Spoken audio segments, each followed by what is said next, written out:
ما كنا لنهتدي لولا أن هدانا الله نحمده ونستعينه ونستهديه ونعوذ بالله تعالى من شرور أنفسنا ومن سيئات أعمالنا من يهده الله فلا مضل له ومن يضلل فلا هادي له أشهد أن لا إله إلا الله الأحد الصمد الذي لم يلد ولم يولد ولم يكن له كفوا أحد وأشهد أن محمد رسول الله اللهم صل على محمد وعلى آل محمد.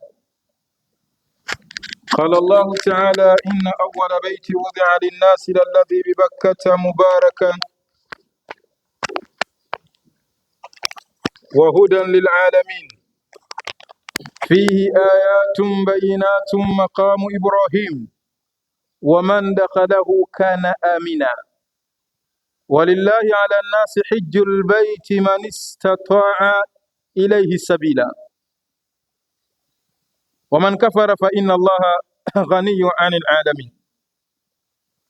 Ndugu zangu katika imani, mahujaji watarajiwa, alhamdulillah tumebakisha siku ngapi bwana? 43.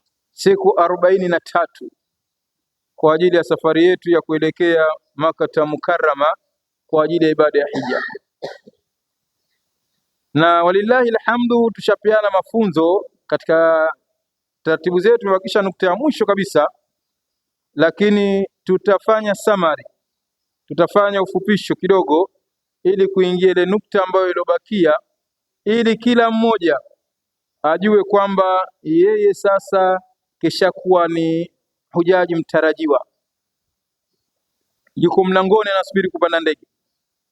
Akiingia katika ibada asiwe tena ana wayagwaya, bali awe katika umakini katika utekelezaji wa ibada yetu, ibada ya hija. Ndugu zangu katika imani, sisi tumesema katika taasisi yetu tunafanya hija katika yale manasiki haji 3, katika zile ibada za hija aina taki 3. Sisi tumechagua tamattu. Sote tunakumbuka hiyo.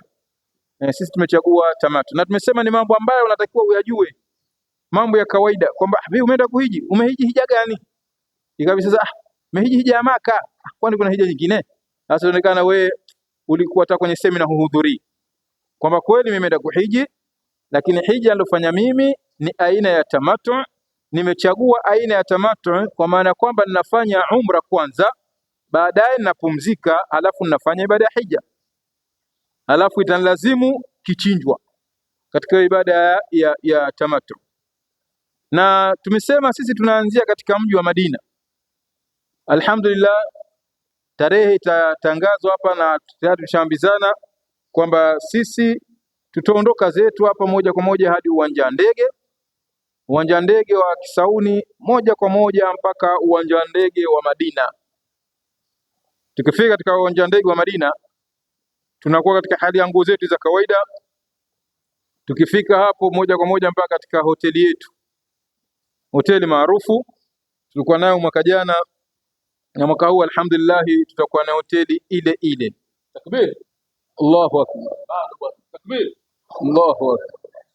Na ilipendekezwa katika semina ile ya majumuisho kwamba ile hoteli alhamdulillah inaridhisha, ni nzuri kwa wastani wetu sisi, alhamdulillah ndio hoteli ambayo tutakuwa tuko nayo kwa mwaka huu inshallah. Tutaishi pale, tutakuwa tuna ziara pale katika mji wa Madina, sehemu ambazo mbalimbali. Katika uwanja wa Uhud tutatembea katika msikiti ambao Mtume sallallahu alaihi wasallam alikuwa akienda kila siku ya Ijumaa mosi, na sisi tutakwenda kwa ajili ya kufanya ziara, na unapata thawabu nyingi katika kwenda kwa msikiti huo na ukaswali kama udhu utakuwa umechukua tokea nyumbani. Tutakwenda na tutaelezana fadhila mbalimbali za sehemu hiyo.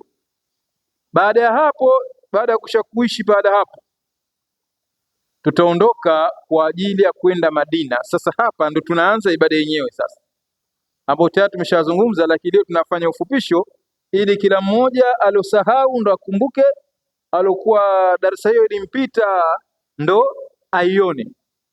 Tutatoka zetu katika mji wa Madina ikiwa tumehirimia. Nini kuhirimia? Kwa lugha nyepesi, ikiwa tumetiania, yaani tutakuwa tumevaa mavazi yetu. Mavazi, wanaume watavaa shuka mbili tu, moja atajifunga chini na moja atajifunga juu. Tafadhali usiwe na nguo nyingine yoyote katika nguo ziloshonwa, maana usije ukavaa nguo nyingine. Kama watu wa kuvaa ndawea ndani, siku hiyo unatakiwa katika ibada hiyo usivae. Una fulana yako singlet, bwana mimi lazima nivae singlet, usivae. Kofia usivae, na viatu utakavyotumia tutakupa taasisi viatu vya kanda mbili umoja au yebo utavaa, alimradi natakuwa viatu ambavyo si vya buti. Mtu mmoja alienda kwa Mtume sallallahu alaihi wasallam akasema nimekosa viatu, ana hofu yani buti. Mtume akamwambia vikate kisigino, yani onekane kama ni kiatu cha kuingiza tu hivi, kisigino nyuma kiwe wazi. Viatu ndio tutakavyovaa hivyo, na hapo tutatoka zetu hoteli kwa kutumia mabasi yetu, na moja kwa moja tutaelekea katika msikiti unaitwa Dhulkhulaifa. Hicho ndo kituo cha kwanza, tunaanzia hapo. Tukifika Dhulkhulaifa, hapo ndo pahala pa kwanza kwa ibada yetu ya umra. Tunafanya nini?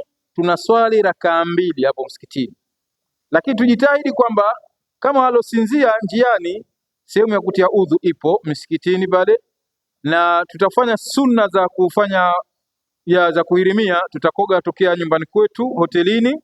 Tukishakoga vizuri tu, tutavaa yale mavazi.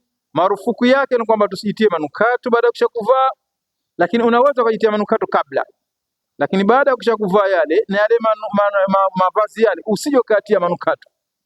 Tutatoka zetu mpaka hapo pahala panapoitwa Dhulkhulaifa, pana msikiti. Hicho ni kituo katika vituo vitano ambapo watu wanatakiwa lazima wahirimie, lazima atie nia, kama alivyofanya Bwana Mtume sallallahu alaihi wasallam. Alipofika pale akaswali rakaa mbili, alikoga yeye, alafu akaswali rakaa mbili. Sisi kutokana na wingi wa watu pale, na hapo ni pale pa kwanza kuwa makini. Umakini unaanza kwa sababu hapo watu wote watakuwa wamevaa nguo nyeupe. Hapo usije ukasema ngoja nitembee kidogo, ngoja niangalie kule. Utakuta wafanya biashara, ngoja nikanunue hiki nikanunue kile. Achana nao, nunua kabisa vitu, tende na mambo mengine.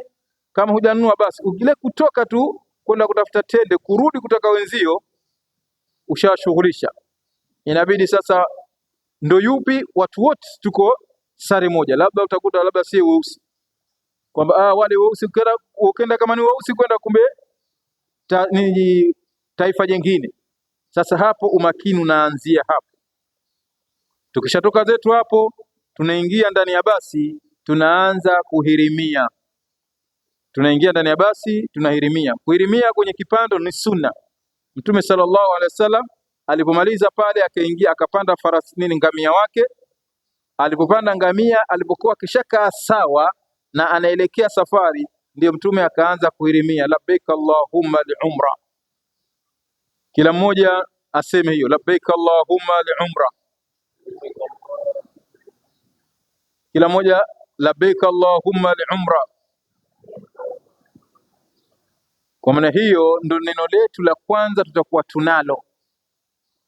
Tunaenda wapi? Tumekuitikia Allah kwa ajili ya umra. Sawa jamani? Tumekuitikia Allah kwa umra, labbaik allahumma bi umra. Tumekuitikia Allah kwa umra, labbaik allahumma li umra. Tumekuitikia Allah kwa ajili ya umra. Yule ambaye atakuwa na muhijia mtu, yeye atasema labbaik allahumma li umra an, atamtaja yule mtu anemfanyia, alikwenda kumfanyia hija. Akishasema hiyo labbaik allahumma, alafu anamtaja an. Katika hadithi imekuja yule bwana alifanya an Shubruma. Mtu akamuuliza man Shubruma, akasema ni ndugu katika ndugu zangu hiyo Shubruma.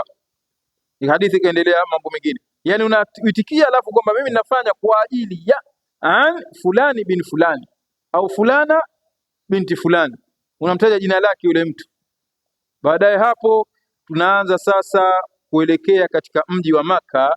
Mazungumzo yetu, stori zetu, habari yetu ni neno lifuatalo, labbaik allahumma labbaik, labbaik la sharika laka labbaik, innal hamda wan ni'mata laka wal mulk la sharika lak. Hilo itakuwa ndo neno letu. Hebu tuseme kwa pamoja, labbaik allahumma Allahumma labbaik labbaik la sharika laka labbaik innal hamda wan ni'mata laka wal mulk la sharika lak. Hilo itakuwa ndio neno letu. Una ruhusa katika Uislamu, ruhusa ipo kuzungumza na mwenzio, vipi bwana, habari, sado, umemwona ngamia yule, kushangaa imwe, lakini usishangae sana mpaka ukatoka, bali unashangaa kidogo, unarudi tena pale labbaika, unasinzia kidogo, unarudi tena labbaika. Hali mradi sisi neno letu ndio hilo, na safari yetu tutakwenda mpaka katika kituo, tutasimama kituo kimoja kwa ajili ya mapumziko, yani kwa lugha ya kwetu kwenda kuchimba dawa. Ingawa tumeondoka pale tushachimba dawa hoteli, lakini tutakwenda mpaka katika kituo, sehemu tutapumzika kwa ajili ya kuchimba dawa na kupata angalau kula kidogo na kunywa maji na kupumzisha miguu, kwa sababu ni safari ndefu. Halafu tutatoka zetu hapo, tutaendelea moja kwa moja mpaka katika mji wa Makkah Mukarrama, na nguo zetu zile zile, neno letu ndo lile lile, labbaik Allahumma labbaik labbaik la sharika laka labbaik innal hamda wan ni'mata laka wal mulk la sharika lak. Na wanaume wananyanyua sauti, wanawake wanajisikia wenyewe. Wanaume tunanyanyua sauti kwa nguvu, kila ukinyanyua sauti kubwa ni bora zaidi, ila usinyanyue kubwa sana mpaka ukaumia na ukachoka mapema, lakini tunyanyue sauti. Tunakifika katika mji wa Maka, walillahi alhamdu, hoteli yetu ndio ile ya mwaka jana. Tutafika katika hoteli yetu, ni karibu mno. Walikuwa washakwenda anapajua, yani sehemu ya njiwa. Kusema sehemu ya njiwa maana kutoka msikitini unakuta kubri, yani daraja, baada daraja tu pana njiwa, kituo cha mabasi, pana njiwa wengi sana, panaitwa sehemu ya njiwa maarufu. Baada ya sehemu ya njiwa utapita mkono wako wa kushoto, utanyoosha jumba kama la 5 hivi, ndio la 5 kubwa, jumba kama la 5 ndio lipo jumba letu jeupe, utaliona pale. Alhamdulillah, hapo ndio tumefika katika hoteli yetu, na tutapanda katika kila mmoja na chumba chake alichokuwa kishapangiwa na wenziwe, tutaishi humo. Lakini kwa siku hiyo tukishakabidhiwa vyumba, tushahifadhi mabegi yetu, tushatulia, na ndaangalia aina ya machofu tuliokuwa tunayo, tumechoka sana, basi tutapiana muda, la tuko fiti, hapo hapo sasa tutaenda kutekeleza ibada ya umra. Tukifika hoteli, labbaik hatusemi, kwa sababu labbaik anasemwa katika njia ya mwendo, lakini kwa kukaa kitako hatusemi labbaik. Talbia netu hatusemi talbia, zinaitwa talbia. Maana talbia mlikuwa mkifanya, ujue talbia maana yake ndizo labbaika. Haya maneno ambayo uyajue yanotumika katika ibada ya hija. Talbia ni hayo maneno ambayo la kusema labbaik Allahumma labbaik. Halafu hapo tutakwenda zetu msikitini, tutachukuana kundi letu moja kwa pamoja, ndio tulipofanya mwaka jana, na alhamdulillah hatukupoteana. Si aghlabu sana, si aghlabu kwamba watu wasipoteane, si aghlabu, lakini sisi mwaka jana alhamdulillah rabbil alamin tulikwenda vizuri. Mbele alikuwa kwa Miriadi huyu na mrefu, na akachukua kiishara kwamba jamani, ni yuko, ukitunyanyua uso unamuona. Nyuma nikakuwa niko mimi na Mwalimu Abdallah, tunaenda na viongozi wengine aka pembeni. Kundi letu likawa linaelekea msikitini na labbaika zetu kama kawaida. Wale walikuwa hawajiwezi, wazito miguu, kina mama watakuwa wapo nyuma kabisa, viongozi wale watatu watawaskoti, watakwenda nao wale ambao kidogo walikuwa wazito zaidi. Wale ambao tunaweza tutaondoka na kundi moja, na wale wa nyuma pia nasaidia, iwapo kama mtu kishapotiana na kundi, nyuma atakutana na viongozi wanambeba, tunakwenda zetu. Alhamdulillah, tulipofanya mwaka jana, experience ya mwaka jana, maana yake naona tulikwenda vizuri, na inshallah mwaka huu tutatumia hiyo. Alhamdulillah, hakupotea mtu hata mmoja, tulikwenda vizuri. Haya jamani, tukifika tumesema tunaingia mlango namba ngapi? Mlango nambari 79. Tunakwenda mpaka mlango nambari 79, njia yetu ya moja kwa moja hiyo, ila tu tukifika katika choo pale, tutapinda kuulia, tutaelekea mlango nambari 79. Ukinyoosha moja kwa moja, maana yake itabidi baadaye utafute mlango nambari 79. Mlango wetu sisi nambari 79. Tunaingia mlango nambari 79 na labbaika zetu zile kama kawaida. Tukishaingia tu tunaomba dua ya kuingia katika msikiti, alafu tukishaanza kuiona Alkaaba tunaacha talbia. Sasa hapa ndio tunaanza kuzunguka Alkaaba. Nadhani tuko pamoja sote jamani, kifikra tuko pamoja eh? Tukifika pale hatutoangukia nini katika pembe ya Hajarul Aswad, tutaangukia katika pembe ya Ruknul Iraq. Inabidi tutazunguka kwanza karibu nusu, ambapo bado hiyo bure mpaka tunafika katika Hajarul Aswad. Tukifika Hajarul Aswad ndio tunaanza bismillah, Allahu akbar. Tafadhali nyosha mkono kiganja kielekee katika Hajarul Aswad. Allahu akbar. Hata kidogo inshallah. Bismillah, Allahu akbar. Pinda kidogo Bismillah, Allahu akbar. Amesema napenda kwa sababu tunakuwa tunakwenda hatusimami. Sawa jamani Hiyo tutakuwa tumeipata. Usije ukavuka kwa hujaisema. Na wala ikawa kabla, itakuwa bado. Ndio kitu kifika pale na tutaambizana. Uzuri wake kwamba sisi tutakuwa tunaambizana. Jamani bismillah, Allahu akbar. Naam.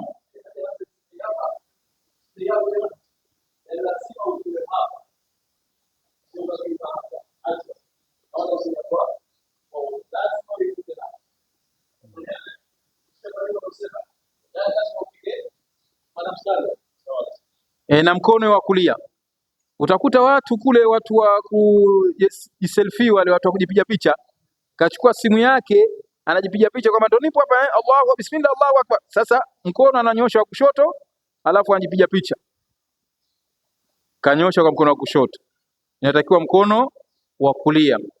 Alafu hapo tutaanza mizunguko yetu kama kawaida. Wanaume tutakwenda mwendo wa matiti, mwendo wa kutroti. Tumesema mwendo wa matiti, mwendo wa kutroti kama upo uwezekano. Tumesema hivyo kwa sababu watu wanakuwa ni wengi.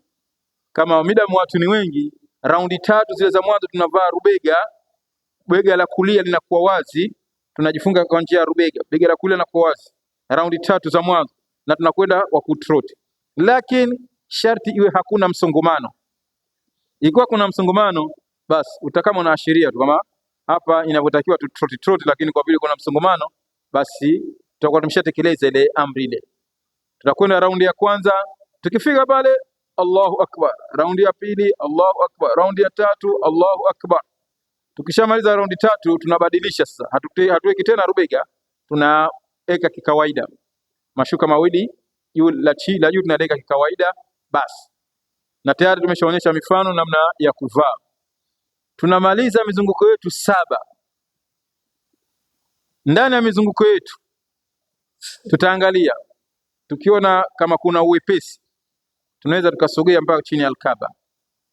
Lakini katika sehemu ambayo baada ya Hijr Ismail, yani si katika Ruknul Yaman patakuwa pana vurugu, si katika Hajarul Aswad pana vurugu, si katika mlango vile pana vurugu.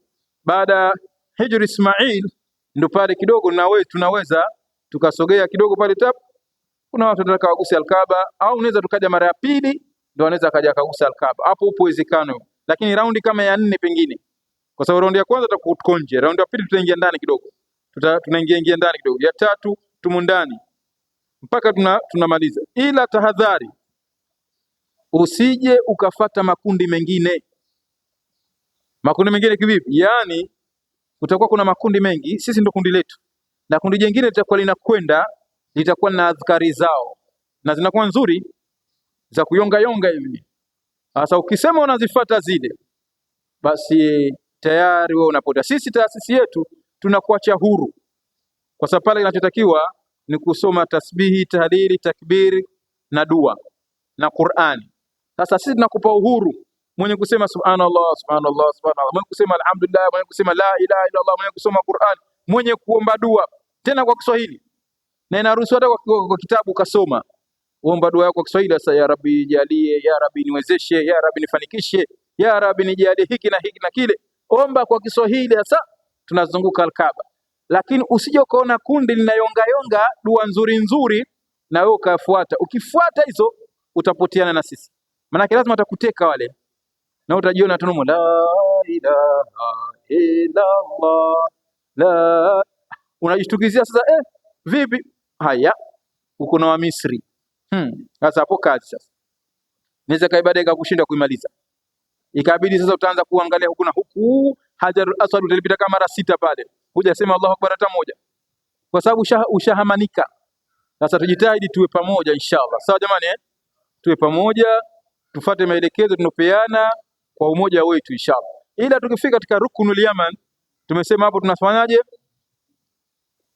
Ruknul Yaman jamani, Rabbana atina fid dunya hasana wa fil akhirati hasana wa qina adhaban nar. Tukifika katika Ruknul Yaman tunaomba dua hiyo. Mizunguko 7 tukimaliza, tunakwenda zetu katika makamu Ibrahim. Tunasimama makamu Ibrahim, tutaiona kijichumba kidogo cha makamu Ibrahim, hicho natakiwa tuswali nyuma yake, lakini kutokana na zahma tunakutana nayo inabidi tunaswali nyuma huko. Naweza kwa nyuma pia tukafukuzwa tena, haja tarik tukaondoshwa huko.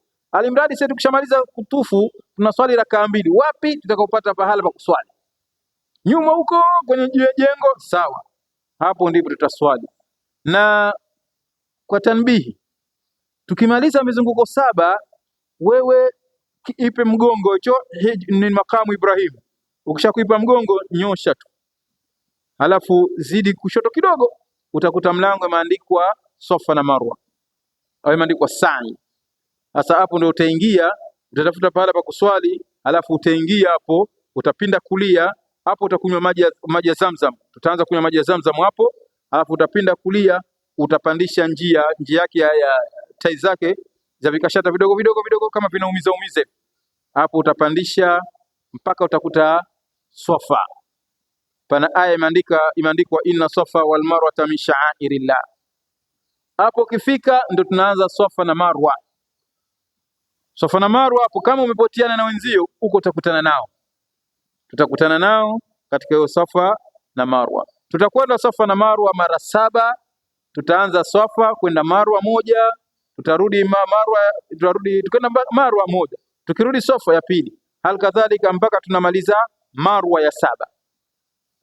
Na pale pana dua inshallah tunazisoma kama tutakuja kwa tutavyoambizana. Tukimaliza ya 7 itakuwa tushamaliza umra, bado ibada ya kunyoa katika umra. Tunatakiwa tutoke. Sasa ama tunaweza tukatoka Marwa, lakini tukitoka Marwa kule juu tunapinda, tukishatoka tunapinda mkono wa kulia.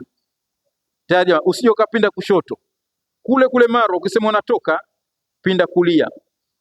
Au tunaweza tukairudisha kidogo tukaileta zetu mpaka Safa, kama tukaenda na umoja bure ili tukapunguza gepu la kulizunguka ule msikiti.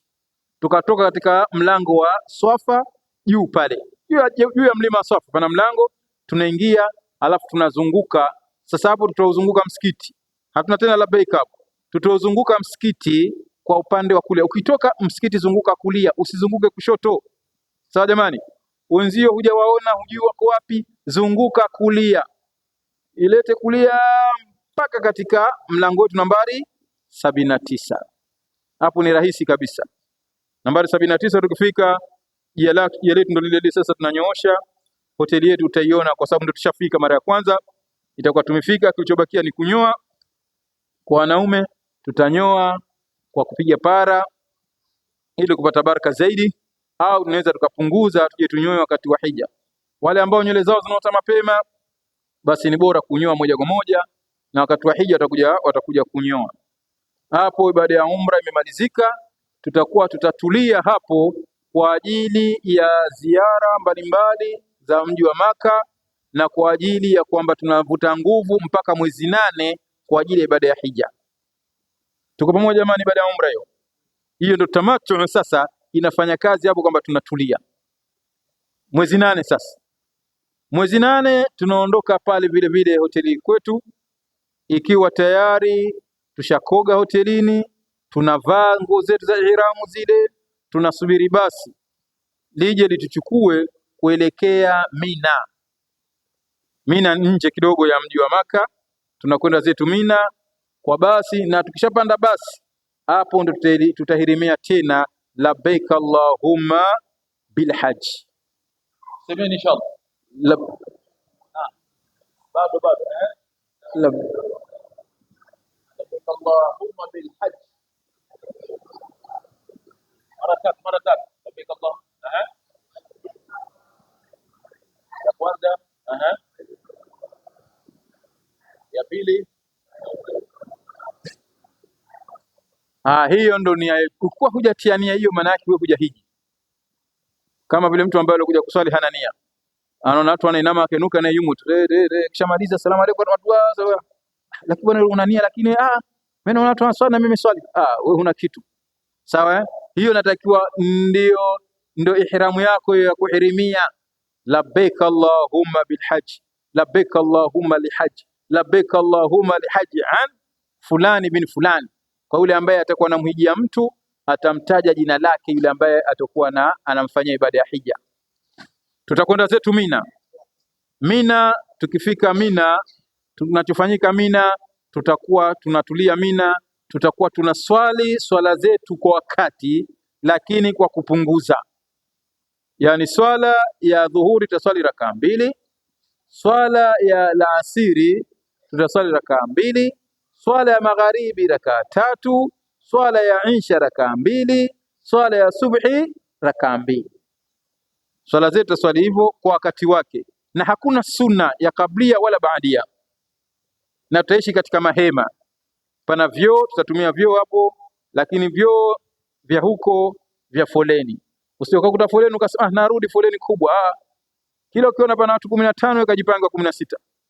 Sawa usiokasema wengi, ngoja nitakuja baadaye. Ukija baadaye utakuta 25. Muda wote foleni, vyoo vyake foleni kweli kweli. Ila wamejaribu kutuweka sisi wa Afrika sehemu moja, maana tunajuana zile tabia zetu, lakini pana maajabu mengi hapo utakutana nayo, mengi tena mengi. Kuna watu wanakuja hapo aliyakuwa watu wanajisaidia sehemu kama hizo pasina kujisaidia sehemu ya vyoo.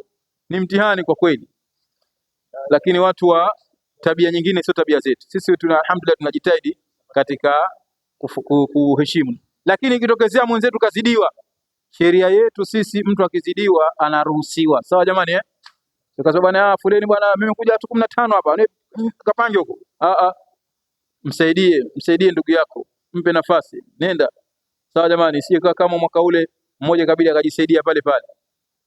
Tujitahidini sana, manake amekuja mwenzetu kazidiwa, basi tumruhusu, na hususan watu wazima wale nao vile vile waruhusiwe. Tutaishi Mina, siku ya pili yake tutaelekea Arafa. Tukitoka tu hapo tunaelekea na labbaika. Sheria inatakiwa tuondoke asubuhi, lakini kutokana na mazingira watu ni wengi na sheria inaondoka kwa miguu, lakini kwa vile watu ni wengi inabidi tutaondoshwa kwa kutumia mabasi, na tutaondoka usiku. Sasa tutaondoshwa muda wa usiku katika kupelekwa Arafa. Jamani, Arafa ndio ibada ya hija.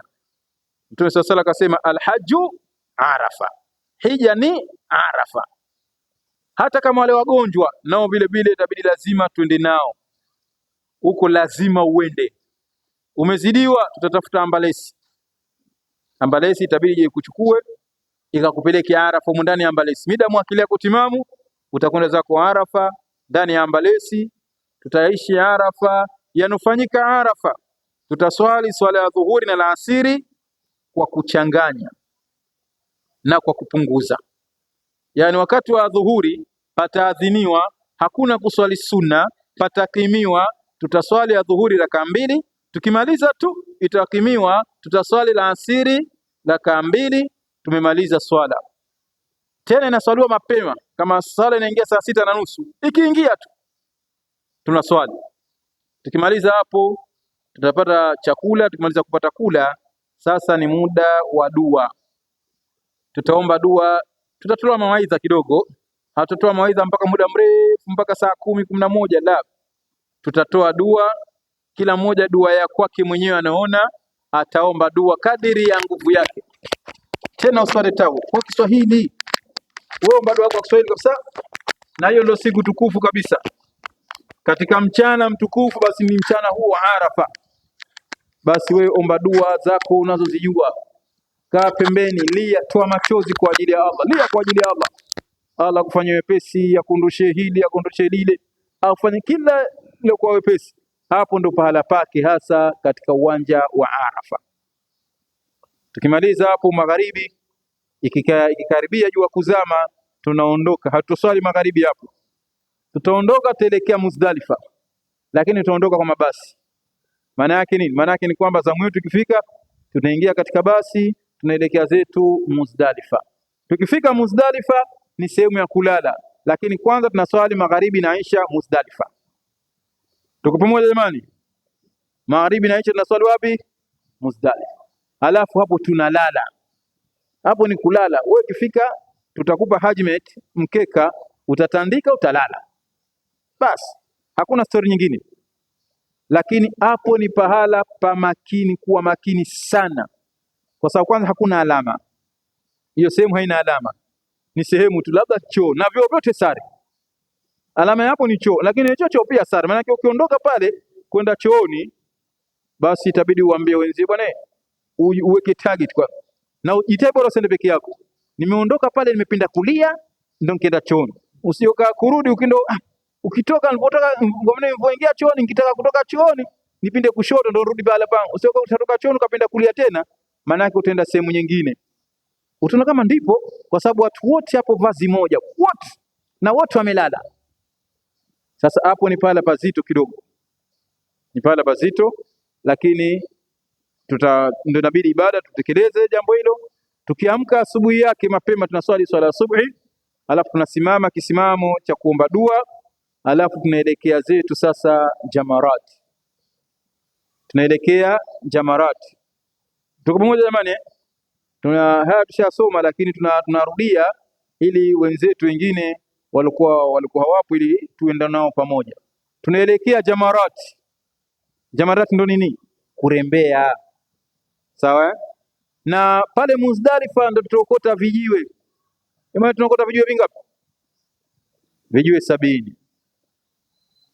Unaweza kaongeza na viwili vitatu kama vya hakiba. Utatia wapi? Utatengeneza kifuko mwenyewe, au sisi wengine hutumia chupa hizi, chupa za maji. Na pale usisubiri kiongozi pale kwa kuta mawe. Naam. Usisubiri amri ya kiongozi, wewe tafuta mawe mwenyewe. Na mawe unatafuta wapi? Pale pale ulipolala pale, wewe chimba tu. Hapo hapo ulipo.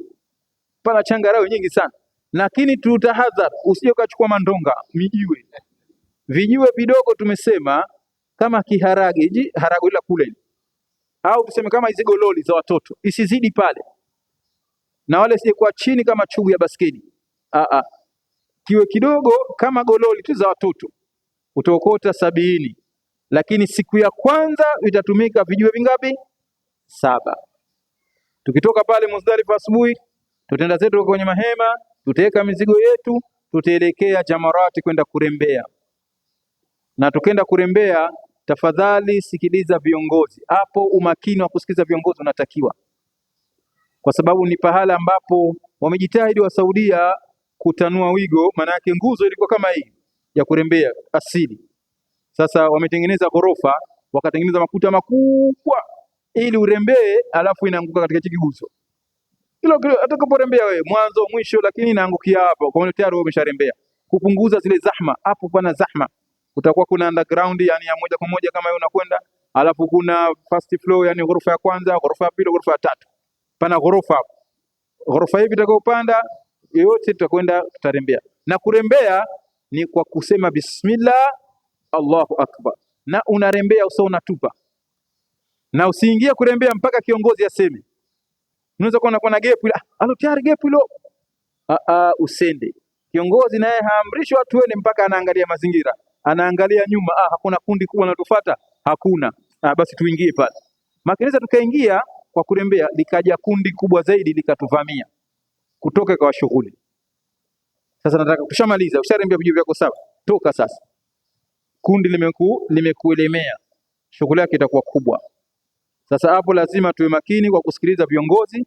Unaweza kumwambia pale vipi? Subiri tuende kule mbele. Unaweza tukaenda mbele, mwisho ukaraa mustarehe, unarembea bismillah, Allahu akbar. Na hapo kuna ruksa ya mtu kwenda kurembelewa. Lakini mwenye kurembelewa lazima awe na dharura ya kurembelewa. Mgonjwa huyo ana ruksa. Sawa, lakini sio bwana mimi sijisikii. Kwani basi leo nenda wewe, kesho naenda mie. Hiyo hakuna. Sawa jamani. ibada ukafanye mwenyewe, sio leo nenda wewe, kesho zamu yangu. Sote tunakwenda, wasiojiweza ndio ambao watakaobakia, lakini sote tutakwenda kurembea, kila mmoja atarembea. La imeshindikana, tutakaowarembelea basi unaanza kurembea yako wewe kwanza, unamaliza, na usichukue watu wawili, mtu mmoja kwa mmoja. Sheria sio kama inakataa, sheria haikatai, hata watu 10 inaruhusu, lakini kutokana na kwamba tumeenda pamoja kwa kikundi, zahma ya pale, wewe usigande tu pale, unarembea kwanza, bismillah, Allahu akbar, Allahu akbar, Allahu akbar, na unanyanyua mkono Allahu akbar, unarembea mpaka unamaliza vijiji 7. Kama kuna mtu cha kumrembelea, sasa cha Bi Khadija, sasa Allahu akbar, Allahu akbar, mpaka unamaliza. Tuko pamoja? Tukimaliza hapo, tunakwenda zetu, tunapinda kulia, tunatoka katika jamrati. Kuna majamrati, yani kuna nguzo hapo 3, tunaipita. Siku ya kwanza tunaipita nguzo ya kwanza, tunaipita nguzo ya pili, nguzo ya 3 ndio tunarembea. Tunakuja zetu nguzo ya 3. Tukishamaliza kurembea, tutakaa pembeni, tutaitana kwa kusubiriana. Tukishatimia tunakwenda zetu, tutapinda kulia, tutarudi zetu wapi? Katika mahema yetu. Lakini kutakuwa kuna vijana watatamani wao kwenda, vijana watatamani kwenda zao Maka. Hao hawataruhusiwa mpaka wawe na kiongozi na wawe vijana shababu, sawa eh? Wawe vijana. Wale wazee hatutawaruhusu. Wazee tunaambia nyinyi mbakie, kwa sababu kwanza mbali, halafu ukishafika huko kuna kazi ya kuzunguka Kaaba, kwenda Safa na Marwa, halafu unatakiwa lazima urudi, na kubwa zaidi, hakuna usafiri wowote, hata baskeli hakuna usafiri. Kuna gari, unasema iko gari, hiyo gari bora uende kwa miguu kuliko gari. Hiyo gari inakutupa huko mbali zaidi, Azizia huko, bora unyoshe kwa miguu mbali, lakini afadhali. Sasa watu kwenda, lazima watu ambao wawe tayari, washapewa taarifa, wanajulikana na kiongozi kwamba nyinyi mnakwenda, na wawe na kiongozi, na kiongozi lazima ambaye watu wetu turudishie. Huyo kiongozi anakwenda nao, lazima watu hakikishe anarudi nao, kwa sababu asiporudi maana yake huyu kavunja wajibu. Akivunja wajibu, hukumu yake fanya nini? Achinje. Na hiyo kuchinja sio ina taasisi, unachinja wewe mwenyewe. Kwa maana uwe na dola 200 za kuchinja, dola 192 ndio dola 200 za kuchinja. Bwana amekuwa hivi, nishachoka. Na kweli unachoka, taabani tena taabani. Sasa hatutishani, tunakwenda na kurudi, lakini kuna kwa kuzito, ukweli kuzito. Wazee wasije wakaunga nini jopo hilo, wao warudi, na vijana vile vile tunawashauri. Lakini uzuri sasa turudi tukae Mina mpaka tumalize, alafu tutapelekwa kwa mabasi, hakuna shida yote. Namna ya kurudi Mina, kutoka Mina sasa kurudi kwenye mahema yetu. Watu wakishakurembea, makundi mawili utakuta pale. Kundi moja litapinda kulia, hilo ndo kundi letu sisi la kurudi. Jamani, mikono nasema tufahamiane, tutapinda kulia. Pinda kulia ndugu yangu, usije ukanyoosha. Ukija ukinyoosha utajiona uko peke yako. Sasa ukishajua wenzangu wako wapi, sasa sijui wako wapi. Wale wananyoosha ndo wanaenda Maka, au wengine wanakaa karibu upande wa kushoto, maana watanyoosha alafu watapinda kushoto. Lakini sisi tutapinda kulia, ndo njia yetu ya karibu kurudi. Ukipinda kushoto maana yake unaizunguka Mina, kazi yake ni kubwa mno. Tutakuja zetu mpaka katika mahema yetu, tutakaa pale. Siku ya pili tutakwenda tena, baada ya dhuhuri tutakwenda kurembea. Siku ya pili vile vile vijue vyetu, tunachukua vijue vyetu 21. Siku ya pili tunarembea nguzo zetu 3. Tunaanza ya kwanza, tukifika pale bismillah, Allahu akbar, Allahu akbar, Allahu akbar, mpaka vijue 7. Wale ambao waliokwenda jana pengine waliona ile zahma, wale wazee watapima, wakiona kwamba ile siku ya jana alirudi kwa kubebwa taabani, maana huyu itabidi leo hatoweza. Lakini vijana inabidi lazima siku ya pili twende, au wazee walikuwa hawatoweza ndo anaweza karembelewa. Lakini vijana hakuna kwamba bwana ndirembelee bwana uko, mimi nimechoka leo. Amna kuchoka, ndio ibada yenyewe kuchoka.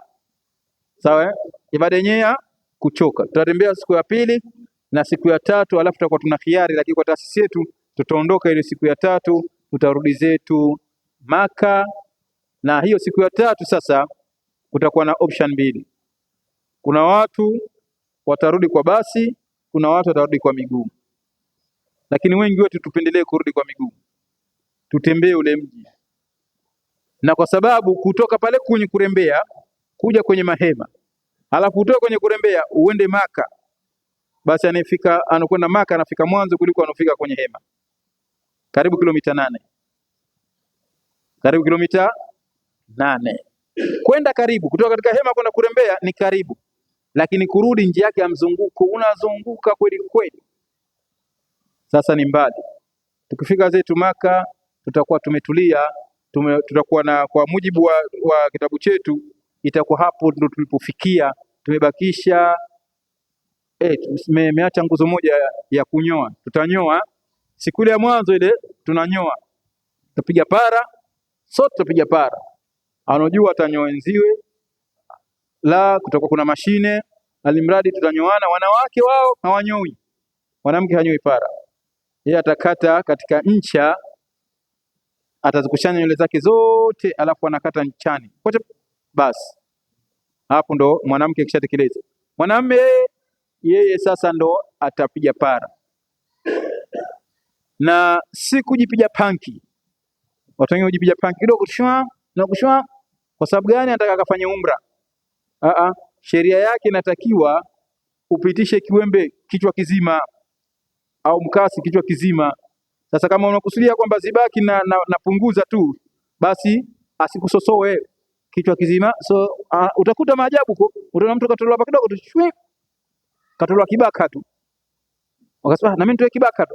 Sisi hatuendi hivyo. Sisi tuna kama unataka zisinyolewe ili ukafanya umra, basi tutapitisha kichwa kizima, utabakiwa na mchicha mdogo mdogo. Kesho yake tutaenda kufanya umra nyingine baada ya kumaliza ibada ya hija. Hapo ndio utapiga para moja kwa moja.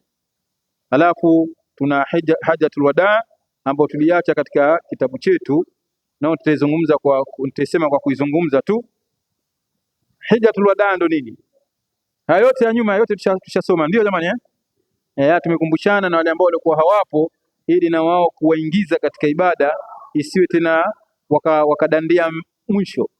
Imebaki hajatul wadaa ambao ipo katika ukurasa nambari 49, ambao huyo ndo nukta ya mwisho ambayo tutakuwa tumemaliza ibada ya hija. Itakuwa ibada ya hija tumemaliza, tuna safari ya kurudi zetu Zanzibar, kurudi kwetu. Tukisema tawaful wadaa, kuna aina 3 za tawafu. Itakuwa tushafanya tawafu 2. Tawaful qudum, wakati hiyo ndio inaitwa tawafu umra, yani tunafika pale tunafanya tawafu ya umra. Sheria ya mji wa Maka, ukifika sunna yake ukazunguke Al-Kaaba, sawa? Ndio tahiyatul masjid ya msikiti ule. Sasa sisi tutafanya tahiyatul masjid ya kuzunguka Al-Kaaba, lakini wakati huo ndio tawafu ya umra. Wanatafanya tawafu moja kwa mambo mawili, kwamba ndio kwanza tunafika, lakini wakati huo ndio tunafanya umra. Ile ya mwanzo kabisa tulipofika tu tukaenda zetu. Halafu tawafu ya pili, tawafu lifadha, ile siku ambayo tukitoka zetu Mina tukaja zetu mpaka Maka. Tukirudi Maka, kinachotakiwa tuende tukazunguke Al-Kaaba, halafu tuende zetu tukafanye sa'i kama tulifanya umra siku ya mwanzo.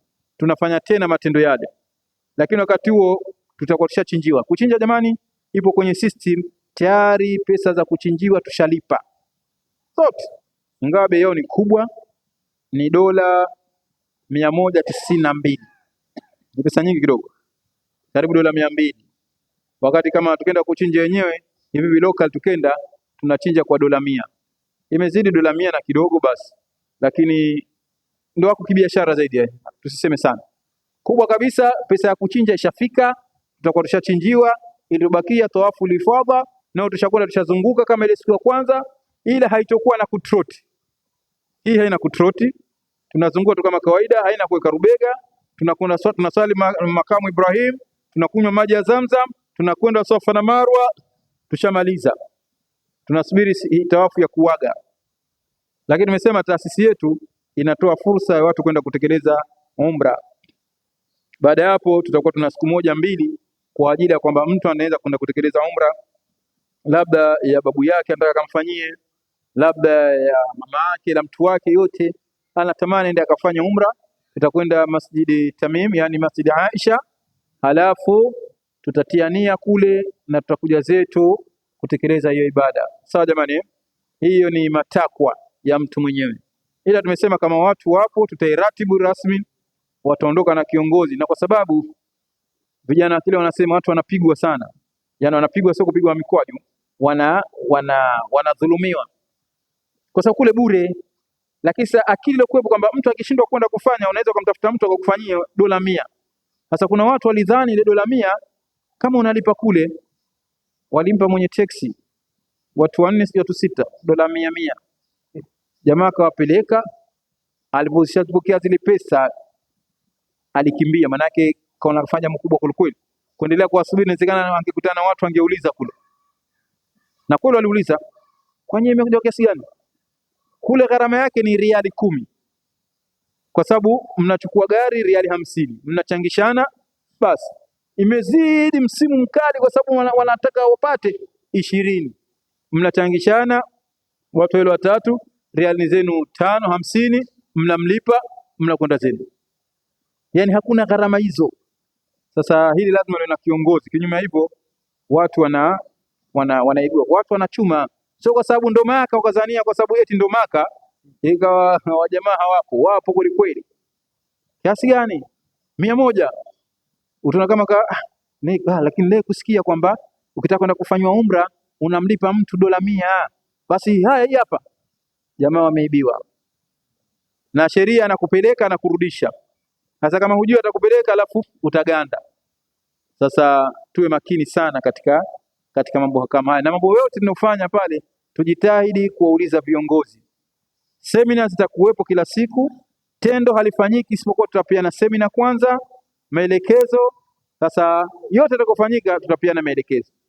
Sasa baada ya yote hayo, siku ya kuondoka tunatakiwa tukafanye tawaful wadaa au tawaful widaa, ndio ambao katika ukurasa wetu hapa tumeita tawafu ya kuaga. Ikiwa mtu ana dharura itamtosha tawafu al-ifadha.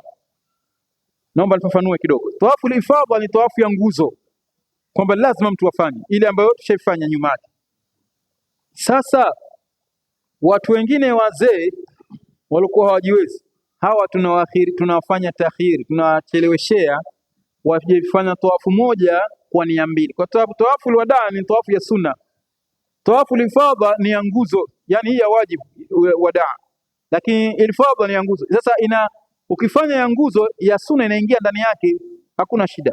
Wanazuoni wamejuzisha jambo hilo kwa wale ambao watakuwa wagonjwa, ili kwenda kufanya tawafu al-ifadha inabidi lazima tutamchanganyishia na tawafu wadaa. Wakati wa kuaga ndio atafanya hiyo tawafu.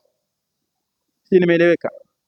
Yani ile siku tukifika Maka, tukirudi zetu Mina, tukifika Maka, yeye hatutomchukua msikitini kwenda kufanya tawafu, tutamwambia asubiri, atakuwa yeye hajamaliza kitu kimoja. Siku ya kutaka kuondoka turudi zetu, sasa tuje zetu Unguja, siku hiyo ndio siku ambayo tutamchukua, tutakwenda kufanya tawafu al-ifadha, na sisi tutafanya tawafu al-widaa, na wakati huo naye atatia nia ya tawafu al-widaa, atakuwa na nia 2 kwa tawafu moja. Kuna mambo hayatumwi mtu katika ibada ya hija. Suala la kuzunguka al-Kaaba kwenda tawafu, hakuna nenda kanifanyie, unaenda mwenyewe. Suala la kwenda Safa na Marwa unakwenda mwenyewe, hakuna kanifanyie. Ila imejuzu tawafu wadaa kwa dharura, sio kufanyiwa kwamba vitokea dharura unaweza ukaja ukaondoka kwa wale ambao wenye dharura. Sasa haya ni mambo ambayo mtu anatakiwa awepo. Arafa mtu anatakiwa lazima awepo. Sasa tawafu wadaa tutakuwa tunaaga. Mfano mwanamke akipata ada yake, huyo anaruhusiwa kwamba asifanye hiyo, sheria imemruhusu. Je, tawafu al-ifadha akapata ada? Tawafu al-ifadha akapata ada vile vile, kwa kauli ya wanazuoni wakasema vile vile atajifunga vizuri, atakwenda kufanya, kwa sababu hii haina njia nyingine. Hiyo ndio kauli rajih ya wanazuoni na vile vile Lujnatu Daimatu Fatwa wametoa fatwa hiyo, na hata fatwa ya Zanzibar ya mufti mkuu wa Zanzibar pia ametoa fatwa hiyo kwamba mnaweza katika hali ya tawafu ifadha akafanya hivyo. Sasa huyu inaweza akasubiri mpaka tawafu wadaa akafanya tawafu hiyo mbili kwa pamoja. Akimaliza tawafu wadaa, mtu tunarudi zetu, yanotakiwa au yalikuwa hayaruhusiwi baada ya tawafu wadaa, hairuhusiwi tena kulala tena pale. Yani tunaondoka saa ngapi? Tunaondoka saa 7, manake asubuhi saa 3 twende tukafanye tawafu, saa 3 saa 4 tutasharudi. Hairuhusiwi tena kuuza na kununua, hairuhusiwi tena wewe kwenda sio kulala usingizi, kulala yani kwa kesho yake, yani kupitisha usiku, hairuhusiwi. Ukisema basi na leo tunaondoka kesho, leo acha tulale, kesho yake inabidi tuende tena tukafanye tukaage. Yani Mtume sasa anasema ijalieni nyumba ya Al-Kaaba ndio jambo lenu la mwisho katika ibada ya hija. Maana yake tukimaliza hiyo sisi tunatakiwa tuondoke. Ukitaka kununua nunua kabisa. Tena kama hujanunua kanzu umeona ile pale umeipenda na ushafanya tawafu wadaa, inabidi ndio tule macho tu. Ukinunua maana yake wewe ni mkazi. Labda kununua kitu cha dharura, chakula kinaruhusiwa, au kitu cha dharura nini bwana, kisu cha dharura, kwamba unahitaji kisu kwa ajili ya matumizi, kitu cha matumizi chochote unanunua. Lakini sio tena bwana ile kofia nzuri kweli ile, ngoja nikanunue. Ndo basi tena. Labda kama kuna mtu hajenda tawafu wadaa, unaweza kumtuma mtu, inawezekana bwana ikanunulia kofia pale, hiyo inaruhusika. Lakini kama hakuna hiyo dharura hiyo, huruhusiki kufanya jambo jingine. Wewe ni msafiri, kuondoka zako kurudi zako nyumbani. Hapo itakuwa tumemaliza hija. Alhamdulillah, tutarudi salama.